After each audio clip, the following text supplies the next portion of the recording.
کہ امام ابو بکر البیہقی رحمہ اللہ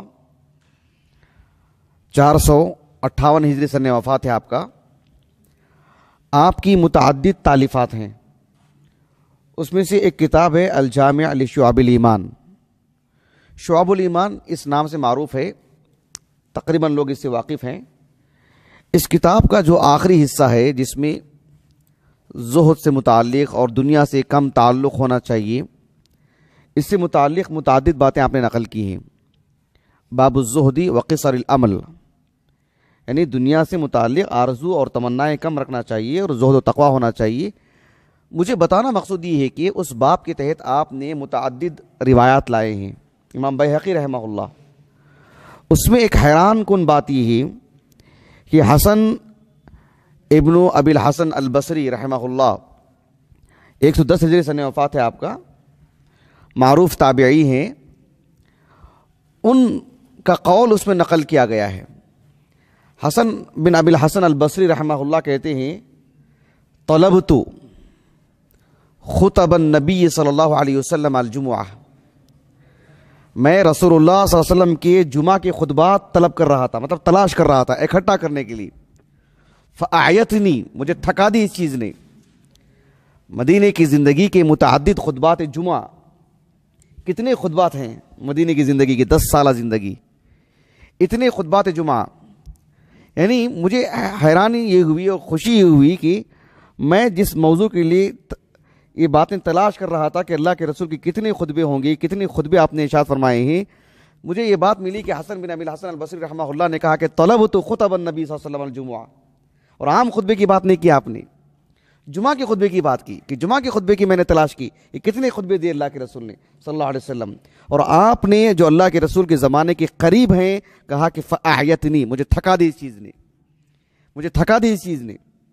فلزمت رجلا من اصحاب النبی صلی اللہ علیہ وسلم فسألته عن ذلك، پھر میں رسول اللہ صلی اللہ علیہ وسلم کی ایک صحابی سے ملاقات کیا، ان سے چمٹ کے تھا، میں انہی کے صحبت میں تھا، انہی کے ساتھ اٹھا بیٹھا، انہی کے ساتھ رہا، اور میں ان سے پوچھا کہ جو ہے اللہ کے رسول کی خطبات کیا کیا ہیں، جمعہ کے خطبات. پھر انہوں نے ایک خطبہ سنایا اللہ کے رسول کا. بہرحال وہ ہمارے موضوع میں داخل نہیں ہے، یہ بات مجھے بتانا مقصود تھا. اہل علم رسول اللہ صلی اللہ علیہ وسلم کی زندگی کے ہر گوشے پر محنت کی، کام کیا، اسے اکٹھا کیا. بنیادی بات یہ ہے کہ اللہ نے دین کی حفاظت فرمائی. اللہ کے رسول علیہ السلام کو اللہ نے نمونہ بنایا تو آپ کی زندگی کو محفوظ رکھا اللہ نے، تو آپ کے خطبات بھی اللہ نے محفوظ رکھے. احادیث کی جو بے شمار کتابیں ہیں اس میں آپ دیکھیں گے کہ جو کچھ کتابیں وہ ہیں جو فقہی ترتیب سے ہیں، صحیح بخاری، صحیح مسلم، سنن ترمذی وغیرہ اور کتب ستہ، دیگر احادیث کی کتابیں موطا وغیرہ، جس میں فقہی اعتبار سے ابواب قائم کیے گئے ہیں، حدیث درج کر کے اس میں باب قائم کیا جاتا ہے. تو جمعہ سے متعلق احکام مسائل جو ہیں اس میں اللہ کے رسول کے کچھ خطبات مل جاتے ہیں. مسند احمد میں بکھرے پڑے ہیں اللہ کے رسول کے خطبات علیہ الصلوۃ والسلام. المعجم الکبیر، المعجم الاوسط، المعجم الصغیر، دیگر احادیث کی کتابیں، دواوین السنہ کی کوئی حد نہیں ہے، بڑی مقدار میں ہیں. تو اللہ کے رسول کے خطبات بکھرے پڑے ہیں. اہل علم نے اس کو اکٹھا کیا. اس کو ایک عظیم عالم دین حافظ ابن القیم رحمہ اللہ کی جو زاد المعاد فی ہدی خیر العباد ہے، اس میں جمعہ سے متعلق جو امور ہیں آپ نے بہت ہی مفصل بیان کیا. جمعہ کے احکام مسائل وہ مجھے بیان کرنا نہیں ہے، مجھے صرف اللہ کے رسول علیہ السلام کا اپنے گھر سے نکل کر کے ممبر پر کھڑے ہونا، خطبہ ارشاد فرمانا، اتنی ہی باتیں مجھے آج بتانی ہیں آپ کو، اس سے زائد کوئی باتیں، جمعہ کے مسائل نہیں بتانے ہیں. ابن القیم رحمہ اللہ نے جمعہ کے احکام مسائل بتانے کے ساتھ ایک فصل آپ نے قائم کی، فصل فی ہدیہ صلی اللہ علیہ وسلم فی الخطبہ. خطبہ ارشاد فرمانے سے متعلق اللہ کے رسول کا نمونہ، آپ کی زندگی، آپ کا جو رہن سہن، جو معاملہ رہا ہے اس خطبے سے متعلق، اس کو بھی آپ نے بیان کیا. بہت ساری باتیں آپ نے لکھی ابن القیم نے رحمہ اللہ. کچھ اصحاب علم نے اس پر مفصل کتابیں لکھی، اللہ کے رسول کے خطبات کو جمع کیا. ایک قدیم عالم دین ہے علی ابن محمد المدائنی، 224 ہجری سے وفات ہے ان کا. علی المدینی رحمہ اللہ نہیں، ابن مدینی نہیں، علی ابن محمد المدائنی 224 ہجری سنہ وفات ہے ان کا.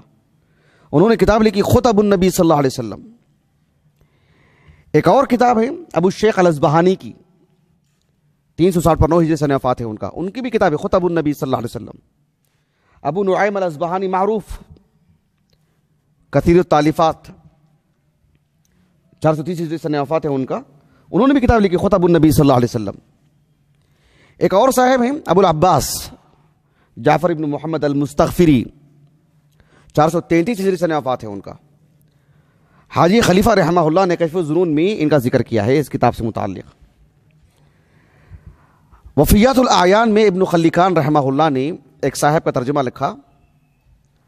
الشیخ خسر یا خسر نام ہے ان کا، خا صادرہ، ابن عقیل الاربلی 560 پر 7 ہجری سنہ وفات ہے ان کا. ان کا ترجمہ حیات لکھا آدھے صفحے میں. ان کی کچھ تالیفات کا بھی ذکر کیا. اس میں ایک بات انہوں نے یہ لکھا کہ انہوں نے اللہ کے رسول کے خطبات کو بھی جمع کیا ہے، 27 خطبات کو، 20 پر 7 خطبے کو، 20 پر 7 خطبوں کو جمع کیا آپ نے. اس میں اس بات کی وضاحت نہیں ہے کہ وہ سارے خطبات ہیں یا بس جمعہ کے خطبات ہیں. صرف جمعہ کے بھی خطبات لے لیں گے تو 27 کوئی عدد نہیں ہے، چھوٹی سی عدد ہے. 10 سال میں 27 خطبے کیا معنی رکھتے ہیں؟ صرف 27 خطبات کا ذکر کیا اور کہا کہ کلھا مسندہ. یہ بات انہوں نے آخر میں لکھی. ایک دلچسپی کی بات میں آپ کو بتاتا ہوں کہ اس دور میں جو بڑی بڑی جو جامعات ہیں سعودی عرب میں، اردن میں، مصر میں اور دیگر مسلم ممالک میں، اس میں اس پر بھی بہت کام ہوا ہے.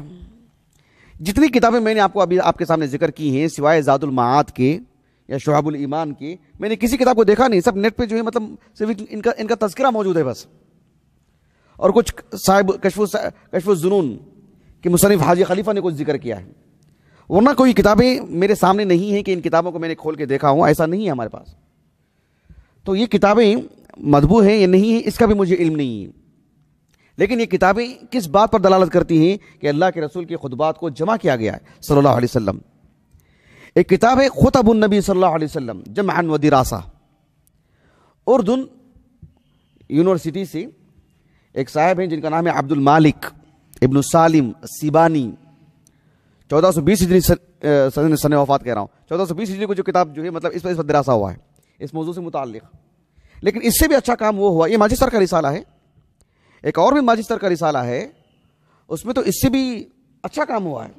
خطب الرسول صلی اللہ علیہ وسلم دراستاً توثیقیہ تحلیلیہ، قریب میں غالباً 1432 ہجری کے آس پاس بغداد یونیورسٹی سے، بغداد ہی کے ہیں وہ، بغداد میں کوئی جامعہ ہے وہاں سے انہوں نے اس کام کو پورا کیا ہے. ان کا نام ہے مصعب النوری. ان سے متعلق زیادہ معلومات مجھے نہیں ہے، نہ کتاب سے متعلق زیادہ معلومات ہے، نہ کتاب طبع ہوئی ہے نہ ہی ہوئی ہے، مطلب کبھی میں نے دیکھا نہیں، اس کا مجھے علم بھی نہیں ہے. لیکن یہ سب میں نے چیک کیا تو نیٹ سے جو کچھ باتیں اسے ملی مجھے، لیکن کوئی کتاب میرے ہاتھ میں نہیں ہے. نیٹ سے بھی جو کتاب جو ہے مطلب ایسی نہیں ہے کہ جیسے ہم ڈاؤن لوڈ کر کے پڑھ سکیں، کوئی ایسا معاملہ نہیں ہے. ایک کتاب جو قدیم علماء میں سے ہے وہ ہے موعظۃ الحبیب و تحفۃ الخطیب ملا علی قاری کی رحمہ اللہ. یہ تو ایک جید عالم دین ہے، 1014 ہجری سنہ وفات ہے ان کا. اس طرح کی کچھ کتابیں ہیں. ساتھ میں ایک بات کا اضافہ آپ یہ بھی کر لیں کہ ایک قریب کے عالم دین ہیں، غالباً دمشقی ہیں، انتقال ہو گیا ان کو 1910 میں. انہوں نے ایک کتاب لکھی معجم ما الف عن رسول اللہ صلی اللہ علیہ وسلم. اللہ کے رسول پر اب تک کیا کچھ لکھا گیا اس کو انہوں نے جمع کیا، صرف عربی کتابوں کو. وہ بھی انسان ہی کتنے جمع کریں گے، وہ اللہ کے رسول پر لکھا گیا کس کو معلوم کتنا لکھا گیا، سبحان اللہ. اور یہ صرف عربی دنیا کی بات ہے. اس میں انہوں نے اللہ کے رسول کے خطبات پر لکھی جانے والی کتابوں کے عدد 9 بتائے ہیں. یہ کتاب آپ ڈاؤن لوڈ کر کے پڑھ سکتے ہیں نیٹ سے. یہ بڑی عمدہ کتاب، بڑی اچھی کتاب ہے. ان کا نام ہے شیخ صلاح الدین المنجد، شیخ صالح المنجد نہیں، شیخ صلاح الدین المنجد، یہ دوسرے ہیں، ان کا انتقال ہو چکا ہے. اور ہمارے ہندوستانی علماء میں بھی کچھ علماء نے کام کیا. مولانا اشرف علی تھانوی نے، ایک حنفی عالم ہے، ان کا جو کتاب ہے میں نے دیکھا نہیں ہے.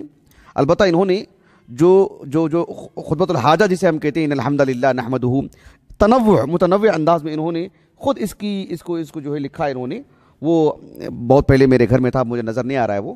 البتہ مولانا محمد جوناگڑھی رحمہ اللہ 1942 40 میں انتقال ہوا، 1942 میں، بہت کم عمری میں انتقال ہوا، 50 سال کے آس پاس عمر تھی آپ کی. لیکن انہوں نے جو کتابیں لکھی ہیں ان میں سے ایک جو کتاب خطبات محمدی، اس میں آپ نے علیہ الصلوۃ والسلام کے بہت سارے جمعہ کے خطبے نقل کیے ہیں. بڑی محنت سے آپ نے یہ ساری چیزیں یکجا کی ہیں اور بڑی بہترین عمدگی کے ساتھ آپ نے پیش کیا اس کو. آپ علیہ السلام کے عیدین کی بھی خطبات آپ نے پیش کیا، دیگر خطبات بھی، لیکن جمعہ کے خطبات بھی وافر مقدار میں آپ نے اکٹھا کیا اور بہت ہی عمدگی کے ساتھ. مولانا محمد جوناگڑھی رحمہ اللہ